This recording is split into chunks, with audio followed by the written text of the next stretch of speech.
Shalom Uvracha, nous sommes à la 8e page de Masechet Brachot. Nous allons commencer à partir de la page précédente, la 7e Amoud Bet, au milieu de la 3e ligne du bas, Amar le Rabbi Yitzhak. Alors là, la Gemara, cette page de la 8e page, va nous parler essentiellement de l'importance de prier en communauté, de prier avec Minyan, de prier dans une synagogue, Betsibour, et aussi l'importance de la lecture de la Torah, le Shabbat et les jours de semaine, les jours de fête, en public, c'est-à-dire dans une synagogue. Alors on commence à parler Rabbi Yitzhak, le Rav Nachman. Maï ta'ama lo ati marle bekilishta lesloye. Pour quelle raison n'est pas venu à la synagogue pour prier? Amar le Rav Nachman lui a répondu, lo yachina, je ne pouvais pas m'y rendre. Rachid explique, Ashkori, j'étais fatigué, j'étais faible. Amar le Rabbi Yitzhak lui a dit, lechampe le marasara le velisale. On rassemble 10 personnes, 10 hommes, pour que le maître puisse prier avec un minyan. Amar le Rabbi Yitzhak, trichale bilta, c'est trop de dérangement. Alors Rabbi Yitzhak lui a répondu, alors à ce moment-là, tu devrais peut-être demander à l'agent de la communauté, le Shaliach, au moment où la communauté est prise, il vient t'informer pour que tu puisses prier en même temps que les autres, en même temps que le minyan. Amar le Rav Nachman lui a répondu à Rabbi Yitzhak, quel est l'intérêt de tout cela? C'est-à-dire, est-ce qu'il y a l'intérêt de prier au moment même où la communauté elle prie? Amar le Rabbi Yitzhak a dit, de Amar Rabbi Yochanan mishum Rabbi Shimon bar Yochai, car Rabbi Yochanan, au nom de Rabbi Shimon bar Yochai, elle en passe à la page 8. Quelle est la signification de ce verset-là? Va'ani tefilati lecha Hashem et ratzon. Va'ani, quant à moi, tefilati lecha. Ma prière est à toi, Hashem et ratzon, au moment propice. Et mata et ratzon, peut-être le moment qui est propice. C'est un moment où toute la communauté, elle prie. Donc, puisqu'il s'agit d'un moment qui est propice quand toute la communauté prie avec Minyan, donc celui qui prie tout seul, chez lui à la maison, il doit faire en sorte de coïncider sa prière avec celle de la communauté. Et là, Gemara nous ramène une autre source, Rabbi Yossi ben Rabbi Chanina Amar Rabbi Ach. Rabbi Yossi ben Chanina dit de Passo, Ko Amar Hashem be'et ratzon einiticha. Ainsi a dit Hashem, Ko Amar Hashem, be'et ratzon, à un moment propice, einiticha, je t'ai répondu. Rabbi Acha ben Rabbi Chanina Amar Me'acha. Rabbi Acha, Rabbi Chanina dit de ce pasuk, Hen el kabir veloim as. Hen el, voici Dieu, el kabir veloim as, ne méprise point les multitudes. Urtiv, il aussi écrit, Ada beshalom nafshi, mekerav li ki berabim hayu imadi. Ada beshalom, il a racheté mon âme en paix. Mekerav li, mon âme en paix des luttes qui étaient menées contre moi, grâce aux multitudes qui étaient avec moi. Ki berabim hayu imadi.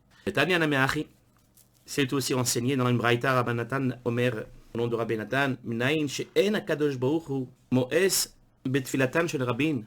D'où on sait que qu'Akadosh Baruch Hu ne méprise pas les prières de la communauté. Chez Neymar, comme il est dit, El Kabir veloim as, voici, Dieu ne méprise point les multitudes. Urtiv, Pada veshalom nafshi mikerav li. Il aussi écrit, il m'a sauvé mon âme en paix des luttes contre moi. Vechoulé, comme on avait le pasuk. Et là, la braïta nous enseigne, Amar HaKadosh Baruch Hu, Kol ha'osek batorah u'gvilut chasadim mitpalel im hatzibur, tout celui qui étudie la Torah et qui a des actions de bonté et qui prie avec la communauté, Ma'aleani alav ki'ilu pedani li ubana miben umot ha'olam. Je le considérais comme si elle m'avait racheté, moi et mes enfants, d'entre les nations du monde.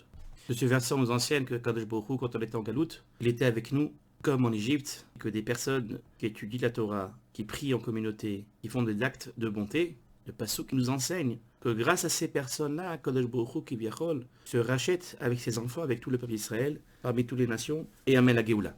Amar Resh Lakish, Resh Lakish a dit, Kol mi sheyesh lo bet knesset be'iro, celui qui a une synagogue dans sa ville, ve'eno nichnas sham litpalel, mais il n'y rentre pas pour prier, nikra shachenra, il a appelé un mauvais voisin. Sheneemar, comme il est dit, Ko amar Hashem al kol shechenei araim hanog'im benachala asher hinhalti et ami et Israël. Ainsi a dit Hashem, comme Hashem, al kol shechenei araim hanog'im benachalat, concernant tous ces mauvais voisins qui endommagent l'héritage que j'ai fait hériter à mon peuple, asher hinhalti et ami et Israël, à mon peuple d'Israël. Velo de la shegorem le galut lo ulbanav, mais aussi il provoque l'exil pour lui et pour ses descendants. Je n'ai marre, comme il dit dans le pasuk, Hineni notesham me'al admatam. Voici, je les déracine de leur terre. Bet Yehuda etosh mitocham, et je déracinerai la maison de Yehuda mitocham de parmi eux. Amour le Rabbi Yochanan. Ils ont dit à Rabbi Yochanan, Ikasav et Bebavel. Il y a des personnes qui sont âgées en Babylonie. Amar Amar, il s'est étonné. Il s'est dit, les man irbou yemechem yemenechem aladam active. Il est écrit dans la Torah afin que, on voit le pasouk, ce qu'il est important. Les man irbou yemechem yemenechem, afin de que vous prolongez vos jours et les jours de vos enfants. Asher nishba Adonai lavotechem. Hachem a juré de donner à vos ancêtres la tête lahem qui émet à Shamaim Haaretz, comme la durée du ciel au-dessus de la terre. Sauf que le pasouk fait référence à Eretz Israël, c'est-à-dire que la durée des enfants, des petits-enfants sur la terre d'Eretz Israël sera équivaut à celle du ciel sur la terre. Aval bechus la Haaretz, non, mais en dehors d'Israël, non. C'est-à-dire qu'il n'y a pas de promesse de longue vie. Une fois qu'ils ont dit à Rabbi Yochanan que ces personnes âgées de Babylone, en Chouslaret, c'était des gens qui venaient tôt à la synagogue le matin, ils restaient tard à la synagogue le matin. Amar Hainu Dehane Leo. Alors il a dit, c'est ça qui leur a fait mériter de vivre longtemps. Et d'Amar Rabbi Yoshua ben Levi Levne, comme disait Rabbi Yoshua ben Levi à ses enfants, à son fils, Kadimu vechashichu ve'alu lichu lebei knishta. Venez tôt, qui eiri de turchu chaye, afin que vos jours soient prolongés. Amar Rabbi Yacha ben Rabbi Hanina, Maïkra. C'est-à-dire que le verset qui nous enseigne que celui qui s'attarde à la synagogue et qui arrive tôt, il méritera d'une longue vie. Le pasouk c'est Ashri Adam Shomeya li lishkod al daltotai yom yom lishmor mezuzot petachai. Heureux est l'homme qui m'écoute, qui accourt à mes portes jour après jour pour garder les linceaux de mes entrées. Pourtiv Batré, il écrit ensuite immédiatement Ki motzei matza chaim. Car celui qui m'a trouvé, il a trouvé la vie. Donc le fait que ces deux versets sont collés, et que l'un fait allusion aux synagogues, d'Altotai, Mezuzot Petachai, les linceaux de mes entrées, et que l'autre parle de trouver la vie, Imotzi Matzahaim. Donc on peut en déduire que celui qui arrive tôt à la synagogue et qui s'attarde à la synagogue, on lui prolonge la vie. Amar Avriza, Leolam ikanes Adam Shne Petachim bevet hakneset. Une personne doit toujours entrer par deux portes à la synagogue. Ça veut dire quoi par deux portes? On peut rentrer par deux portes. La couleur rouge fait référence à une question de la Gemara, pas une question qui est à l'intérieur d'une braïta. Et le vert, ça fait référence à la teshuva de la Gemara, c'est-à-dire à la réponse que donne la Gemara. Donc si la Gemara dit réponse Ella emashiur shne ptachim achakachit palel. Il faut dire plutôt que Rav Friza, il voulait dire que lorsqu'une personne rentre dans une synagogue, elle doit rentrer à l'intérieur d'une distance équivalente à la largeur de deux portes. Ensuite, il prie. Il faut retenir cet enseignement puisque les noté dans le Shulchan Aruch. Et Rashi nous explique que la raison c'est parce que s'il prie juste à côté de la porte, il fera croire aux autres que la prière est un fardeau pour lui et qu'il veut le plus tôt possible sortir. Le pasteur nous dit Alzot itpalel kol hasid elecha le'et metzo. Traduction à cet écart, Alzot itpalel kol hasid. Tout un pieux doit t'implorer. Elecha le'et metzo. Au moment voulu. Une trouvaille, le'et metzo. Alors c'est quoi ce moment? Et là la Gemara va nous ramener 5 opinions expliquant à quoi fait référence ce mot-là, le'et metzo, quand il parle de trouvaille. Alors on commence à Rabbi Hanina, le'et metzo zo isha. Au moment voulu, dire une trouvaille c'est quoi? Ça fait référence à l'épouse. Chez Neymar, comme il est écrit, matza isha matza tov. Celui qui a trouvé une femme a trouvé le bonheur. Et marava ki nasiv inash iteta amri le'achi. Dans l'ouest, c'est-à-dire en Eretz Israël, lorsqu'un homme a épousé une femme, on lui demandait comme ça, on dit Matzah o Motse. C'est quoi Matzah o Motse? Matzah, dirtiv Matzah Isha, Matzah Tov, il a fait Kartzom Hashem. Et on lui posait la question, est-ce que tu as trouvé, tu as Matzah o Motse? Si tu disais Matzah, ça veut dire qu'il était heureux, parce qu'il fait référence au passouk Matzah Isha, Matzah Tov. Il a trouvé une femme, il a trouvé le bonheur. Motse, dirtiv, ou Motse ani mar mimavet et Isha. Mais lorsqu'il disait Motse, quand on lui posait la question, et qu'il y a Motse Matzah, il disait Motse, ça veut dire qu'il n'était pas heureux, qu'il était triste. Pourquoi? Parce que le mot Motse fait référence au pasouk. Motsani maret mimavet taisha, je trouve plus amer que la mort, la femme, etc., qui n'est que piège, comme ça dit le pasouk. Rabbi Nathan Omer, le'et metzo zotora. Au moment voulu, c'est quoi metzo? Au moment voulu, au moment d'une trouvaille, ça fait allusion à l'étude de la Torah. Chez Neymar, comme l'écrit qui motzi matza hayim vegomer. Car celui qui m'a trouvé a trouvé la vie. Troisième opinion là, Rav Nachman Barit Sagama. Le'et metzo zomita. Au moment voulu, une trouvaille, c'est quoi? Ça fait allusion à une mort paisible. Chez Neymar, comme il est mentionné, la mavet totsaot. C'est-à-dire que Akadosh Baruch Hu, il a plusieurs chemins vers la mort. Et la Gemara nous dit qu'il faut prier pour une mort qui est facile. Tanya Nameach, ceci est enseigné dans une braïta. Tesha meot ushlosha mine mita nivreu baolam. Il y a 903 sortes de morts ont été créées dans le monde. Je n'ai marre comme il est écrit, la mavet totsaot. Hachem a plusieurs chemins vers la mort. Un totsaot, ça veut dire des chemins. Et la Gemara explique totsaot begematria achiavu. La valeur numérique du mot totsaot, c'est égal à 903. Tashash bekulam askara. La plus dure de toutes ces morts, c'est askara. Nichash bekulam neshika. La plus douce de toutes, c'est neshika. L'askara est une maladie qui cause initialement l'infection à la gorge. Et d'après Rashi, la gorge se resserre et le malade peut s'étouffer lentement. Et jusqu'à la mort. La Gemara poursuit. Askara de damia bechizra begvava de amra. Cette maladie-là, askara, ça ressemble à un rameau de ronce dans une balle de laine. La chore nashra, qui a été tirée d'un coup pour la libérer, et qui a d'abri à ceux qui disent que la askara c'est quoi? Et fait touré befi vachet, comme des cordes forcées dans des trous étroits. Neshika damia ke mishral benita mechalava. Cette mort-là de Neshika, elle est comparable au fait d'enlever un cheveu d'un bol de lait. Le cheveu ici fait allusion à la neshama, comme si on enlevait un bol de lait. Rabbi Yochanan Amar, Rabbi Yochanan dit le'et metzo zokevura. Au moment voulu, c'est-à-dire une trouvaille, ça fait référence à un enterrement convenable. Amar Rabbi Hanina, Rabbi Hanina dit maïkra. De quelle version on l'apprend? Asemechim legil yasisu kimtseu kavera. Et ceux qui se réjouissent d'une aubaine se réjouiront lorsqu'ils trouveront la tombe. Amar Rabba Rav Shila. Hainu damre inshi. C'est ce que disent les gens. Les bae inash rahame afilu ad zibula de betraita shelama. Une personne doit prier pour bénéficier de la miséricorde d'Akadosh Baruch Hu, de sorte que toute sa vie, durant même le jour de son enterrement, que tout se passe en paix, même jusqu'à la dernière mesure de terre soit jetée sur sa tombe. Cinquième et dernière opinion sur le mot motzi, metzo. Arzutra amar, le'et metzo, zebet akise. Au moment voulu, une trouvaille, ça fait référence à l'accès des toilettes facilement. Comme il dit l'Agmara, Imre memarava hademar zutra adifa mikulhu. Dans l'ouest, c'est-à-dire en Eretz Israël, il disait que cette explication de Marzutra est la meilleure que toutes les explications précédentes. Amar le Rava le Rafram bar papa. Rabba dit à Rafram bar papa. Le malan mar mhane mile mariata de amart mishme de Rav Chizda bemile de be kenishta. Est-ce que tu peux nous raconter un petit peu quelques enseignements, et sûr de qualité, mariata, que vous avez dit au nom du Rav Chizda au sujet de la synagogue, Beknishta. Amar le hachi amar Rav Chizda. Et comme ça il disait Rav Chizda. Maïchtiv. Et le sens du verset, Ohev Hashem, Sha'are Tzion, Mikol Mishkenot Yaakov. Hashem aime les portes de Tzion plus que toutes les sanctuaires de Yaakov. Comment on l'explique? On explique comme ça. Ohev Hashem, Sha'arim, Hametsuyanim Ba'alacha. Hashem, il aime les lieux de rassemblement où ils étudient la halacha. Bien sûr, l'étude de la Gemara qui aboutit à une halacha, c'est aussi considéré comme la halacha. D'ailleurs, on va essayer, B'ezrat Hashem, de ramener de temps à autre la halacha. Hachem, il aime ces lieux-là, yoter mi bate kinesiot mi bate midrashot, plus que les synagogues et les salles d'études. Vainu damar Rabbi Chia bar Ami mishme de Oula. Et c'était en accord avec ce que dit Rabbi Chia bar Ami au nom de Oula. Miyom shecharav bet hamikdash, depuis le jour où le temple a été détruit. En lo hakad lakadosh baruch hu beolamo ela arba amot shel halacha bilvad. Hakadosh baruch hu, béni soit-il, n'a rien dans son monde qui s'est donné les 4 amot de halacha. Vamar Abaye a dit à ce sujet, mere shave gerisna. Bego beta metsalena bebek enishta. À l'origine, c'est-à-dire au départ, j'étudiais dans ma maison et je priais à la synagogue. Kevan deshma'ana leha dama Rabbi Chia bar Ami mishmei de Oula.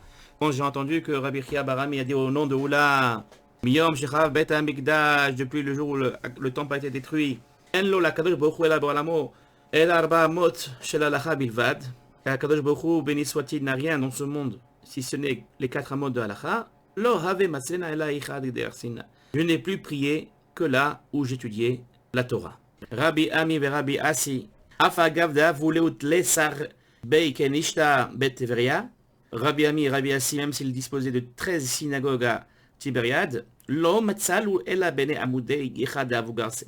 Ils ne priaient pas qu'à l'endroit où ils étudiaient la Torah. Amar Rabbi Chia bar Ami mishme de Oula, et Rabbi Chia dit au nom de Oula. Gadol anene meigio yoter mi yere shamaim. est plus grand celui qui tire profit de son propre labeur, de son propre travail, que celui qui craint le ciel et tire profit des autres. Alors le rapport avec tout ce qu'on a dit avant, c'est parce qu'on a amené des enseignements de Rabbi Chia, le fils de Ami au nom de Oula, donc on essaye de ramener tous ces enseignements. Alors d'où on apprend que Gadol Hanene Miegeo Miyoter Mireshamaim. Di'ilu Gabe Yereshamaim Ktiv, au sujet de celui qui craint Dieu, il écrit comme ça. Ashrei Ish Yare et Hashem. Din d'éloge de l'homme qui craint Hashem. Ve'ilu Gabe Nene Miega Ktiv. Tandis que celui qui craint le ciel et qui tire profit de son propre labeur, il est marqué Yegia la Pecha Kitochel. Ashrecha Vetovlach. Lorsque tu vas consommer le travail de tes mains, le labeur de tes mains, tu es digne d'éloge et le bien sera ton partage. Donc on voit dans le verset qu'il y a une double louange. Ashrecha, c'est Baolam Hazeh, tu es digne d'éloge dans ce monde-là. Vetovlach, Leolam Haba, tu seras ton partage, même dans le monde futur. Le Gaber et Shamaim, Vetovlach Loktiv Be. Tandis qu'au sujet de celui qui craint le ciel, c'est pas marqué à son sujet et le bien sera ton partage. Donc ce n'est pas mentionné. Encore un enseignement de Rabbi Chia Barami au nom de Oula. Rabbi Chia Barami au nom de Oula. Leolam Yaduradam Bimkom Rabo. Un homme doit toujours habiter dans le même endroit que son maître. Shekol Zman Shishim'i Ben Gera Kayam Lon Nassa Shlomo El Bat Parao. On le voit du fait que tant que Shimi Ben Gera était en vie, Shlomo Amelech n'a pas épousé la fille de Paro. C'est-à-dire qu'il s'est abstenu de faire des actes qui pourraient l'emmener au péché. Vatania Aliyadour. Là, c'est la Gemara qui pose la question. Vatania est pourtant nuancée dans la Braïta qu'un disciple ne doit pas habiter dans le même endroit que son maître. Et ici, la Gemara répond Lokasha. Il n'y a pas de difficulté. C'est-à-dire quand Oula a enseigné qu'il faut vivre, qu'un disciple il doit vivre à côté de son maître, il passe et quand il est soumis à son maître. C'est-à-dire il accepte les réprimandes et tout. Alors que la Braïta qui nous enseigne qu'il ne faut pas habiter au même endroit que son maître, ça fait référence à un élève qui n'est pas soumis à son maître, ça veut dire qu'il ne va pas accepter les réprimandes de son maître. Amar Ravuna Bar Yehuda Amar Rabbi Menachem Amar Rabbi Ami. Ravuna Bar Yehuda au nom de Rav Menachem, il dit au nom de Rav Ami, Ma dirtiv, c'est quoi la signification de Pasuk Ve'ozre Hashem Yichlou. Ceux qui abandonnent Hashem seront anéantis. C'est la manière Sefer Torah Ve'otse, celui qui délaisse le rouleau de Sefer Torah et qui sort. Quand le Sefer Torah est ouvert, il sort de la synagogue. Rabbi Abaou Nafik Be Gavra al Gavra. Rabbi Abaou sortait entre une personne et une autre. C'est-à-dire quand la première personne a fini de lire la Torah, et avant que la deuxième monte et poursuit la lecture, lui il sortait. Baïr Afapa. Afapa lui a demandé, Ben Psuka le Psuka Mahu.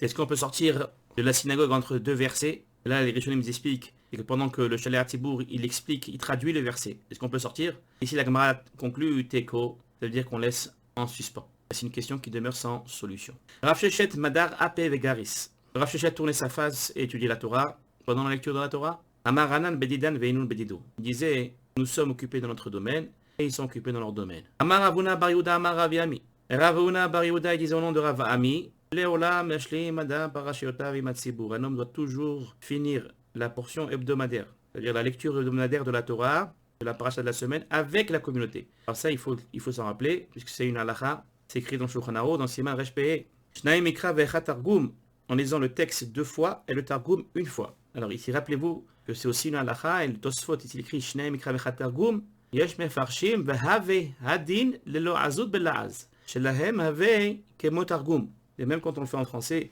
ou dans une autre langue, c'est comme si on faisait le Targum. Là, on passe à la daf bet. Ve'afilu ataron vedivon. Est-ce qu'il s'applique aussi même au mot atarot vedivon, bien qu'ils n'ont pas d'explication, puisque ça désigne des noms d'endroits. Car celui qui achève la paracha hebdomadaire, la portion hebdomadaire de la Torah avec la communauté, alors il mérite que ses jours et ses années soient prolongés. Rabbi Bi Baraba Yesavar la Shmoninu le parashiata de Kula Shata Bemale Yoma de Kippouré. Rabbi Bi, il avait l'intention d'achever toute la lecture de la Torah de toute l'année la veille de Yom Kippour. Tanale Chaya Barav Difti. Chaya Barav de la ville de Difti, ils lui ont enseigné une braïta. Il est écrit et vous allez jeûner le 9 du mois au soir. C'est le 9 du mois de Tishri qu'on jeûne. C'est le 10 du mois de Tishri qu'on jeûne.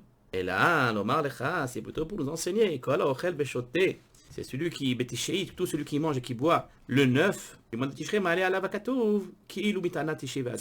c'est-à-dire que l'Écriture il considère que comme s'il avait jeûné le 9 et le 10 pour celui qui mange et qui boit la veille de Yom Kippour. Alors, le rapport avec ce qu'on a enseigné juste avant, pour lui dire, s'il y a une mitzvah, ce qu'il dit c'est une mitzvah de la Torah de manger le 9, d'après le Rambam, avant le jeûne de Yom Kippour. Comment tu vas manger et tu vas boire si tu dois passer toute la journée à lire toute la Torah de toute l'année? Alors, il répond, ça va la Rabbi Bi Barabaye. Il a pensé avancer la lecture des parachiotes 2 ou 3 semaines avant Yom Kippour. Amarle Hausaba, une ancienne personne lui a dit, Tanina, c'est quoi Tanina? Ne fais pas cela. Pourquoi? Parce qu'il a enseigné dans la Braïta, ou Bilvat, Shelo Yagdim, Veshelo Yacher. Pourvu qu'il n'avance pas et qu'il ne retarde pas la lecture des parachiotes, des portions de la Torah. Et d'Amarlu, Rabbi Yoshua ben Levi, il venait comme Rabbi Yoshua ben Levi disait à ses fils, Ashlimu, Parashutaichu, Imatsibur, Shnai Mikra, Vecha Targum. Achevez la portion hebdomadaire de la Torah avec la communauté, en lisant le texte 2 fois en hébreu et 1 fois en Targum. Veizaru bevridim kerabi Yehuda. Et faites attention à sectionner les vridim lorsque vous abattez de la volaille, conformément aux prescriptions de Rabbi Yehuda. Detnaï, comme il disait dans la Mishnah, Rabbi Yehuda Omer, Ad sheishrot et avridim. Parce que Rabbi Yehuda lui pensait que la volaille, même si elle a abattu convenablement, l'oiseau n'est pas encore parmi jusqu'au moment où on sectionne les vridim. Les vridim, c'est des veines, les veines principales. Troisième enseignement que donne Rabbi Yoshua ben Levi à ses enfants, Veizaru bezaken sheshachar talmudo mechamat onso. Et faites attention à l'honneur qu'on doit donner à un érudit âgé qui a oublié, malgré lui, son étude de la Torah. Car il est dit que les deuxièmes tables et les morceaux brisés des premières tables sont toutes 2 déposés dans l'arche. Amarlu Rabba Lebne, Rabba dit à ses enfants, lorsque vous coupez la viande, ne le coupez pas sur votre main. La raison, la Gemara va donner 2. Il y a ceux qui disent parce que c'est une sakana, c'est une cause de danger de couper sa main. C'est-à-dire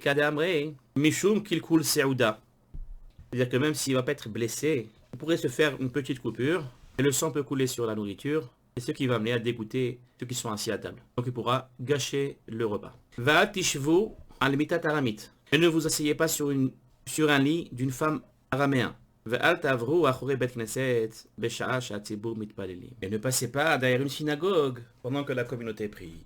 Alors là, on reprend les enseignements. Et ne vous asseyez pas sur le lit d'une femme araméenne. Il y a 3 explications. Il y a ceux qui disent n'allez pas dormir sans avoir récité le Kriyat Shema. Il y a ceux qui disent ne vous mariez pas avec une guillorette. Et là, il faut ramener Rashi dans la Masechet Roulin, où là-bas il explique que Rava et ses fils étaient des Kohanim. Il commençait pour un Kohen, c'est interdit d'épouser une guillorette. Et Rava ici leur a encore une fois rappelé cette halakha pour leur montrer l'importance de cette interdiction. Veikade Amre, il y a ceux qui disent Aramit Mamash. Ça veut dire littéralement de ne pas s'asseoir sur le lit d'une femme qui était araméenne. Ou Mishuma c'est de Rav Papa, c'est ce qui s'est passé avec Rav Papa. Rav Papa Azalegabe Aramit. Rav Papa se rendit une fois dans la maison d'une femme araméenne. Il devait prendre de l'argent, reprendre de l'argent qu'il avait emprunté à son mari. Sialomita. Elle a essayé de lui faire un coup, donc elle lui a sorti un lit pour Rav Papa. Amra le chef, elle lui a dit assis-toi. Amar le eni yoshev aj takbihi et amita. Rav Papa lui a dit je ne m'assierai pas point jusqu'à ce que tu soulèves le lit. Elle souleva le lit et ils trouvèrent là-bas un enfant mort. De là, on dit nos sages, Asur lishev al-mitat aramit. Il est interdit de s'asseoir sur un lit d'une femme araméenne. On passe à la 3e enseignement. Et ne passez pas derrière une synagogue pendant que la communauté prie. La déclaration est la même que celle de Rabbi Yoshua ben Levi. Amar Rabbi Yoshua ben Levi, Asur lo l'adam she'avor achorei bet hakneset b'sha'at she'hatzibur mitpalelim. Il dit pareil de même, il interdit une personne de passer derrière une synagogue pendant que la communauté prie. La Gemara précise, Amar Abaye lo ameran la delika pitra acharina. Quand est-ce qu'on dit qu'il ne faut pas passer derrière une synagogue quand le tzibour y prie, que dans le cas, il n'y a pas d'autre porte pour rentrer à la synagogue. Aval ika pitra acharina leklanba. S'il y a une 2e porte pour rentrer, alors il n'y a pas d'interdiction.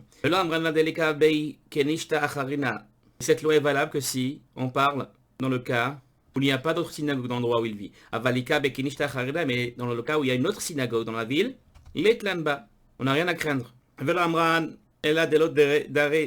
De plus, cette loi existe que dans le cas où il ne porte pas un fardeau. Ni il ne court. Ni il porte des téfilines. Mais c'est dans le cas où il y a une de ces conditions, alors bien sûr il peut passer derrière la synagogue, même au moment de la prière. Tania, il enseigne dans une braïta Marabi Akiva.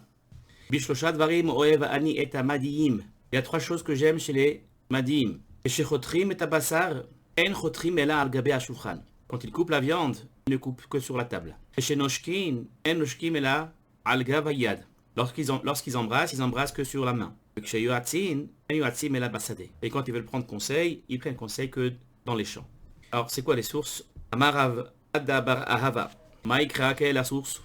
Vaishlach Yaakov, Vaikra le Rachel ou Léa Sadeh El Tsono. On voit que Yaakov l'a envoyé et convoqué Rachel et Léa, c'est écrit au champ, à Sadeh El Tsono, vers son troupeau. Et là on part quand il a voulu prendre conseil auprès d'eux pour quitter la maison de son beau-père Lavan. Tania, il enseigne ici dans une braïta Amar Rabban Gamliel. Bishloshat Varim Oevani et Aparsim. Il y a trois choses que j'aime chez les Perses. Hen Tsnoim Bachilatan. Ils sont discrets dans leur façon de manger. Snoim Bevet Akissé, ils sont discrets aux toilettes. Snoim Bedavar Acher, ils sont discrets dans un autre domaine. Et là, ça fait allusion aux rapports conjugaux. Comme dit Rashi, Tashmish. Un autre point concernant les Perses. Ani Tziveti Limkudashai. Il dit les versets, j'ai ordonné à mes hommes réservés. Mais Taner Rabbi Yosef, il a enseigné une braïta suivante. Elu aparsim amekudashin umezumanim le gehinom. Ce sont les Perses qui ont réservé et prêt pour le gehinom. C'est-à-dire que bien que les Perses, ils méritent le gehinom, la Gemara les loue pour leur conduite discrète dans les trois domaines qu'on vient de citer. On va s'arrêter là puisqu'après on va reparler de l'Kriyat Shema. Voilà pour aujourd'hui, Bezat Hashem, on se retrouve prochainement avec une nouvelle Daf Shalom Uvracha.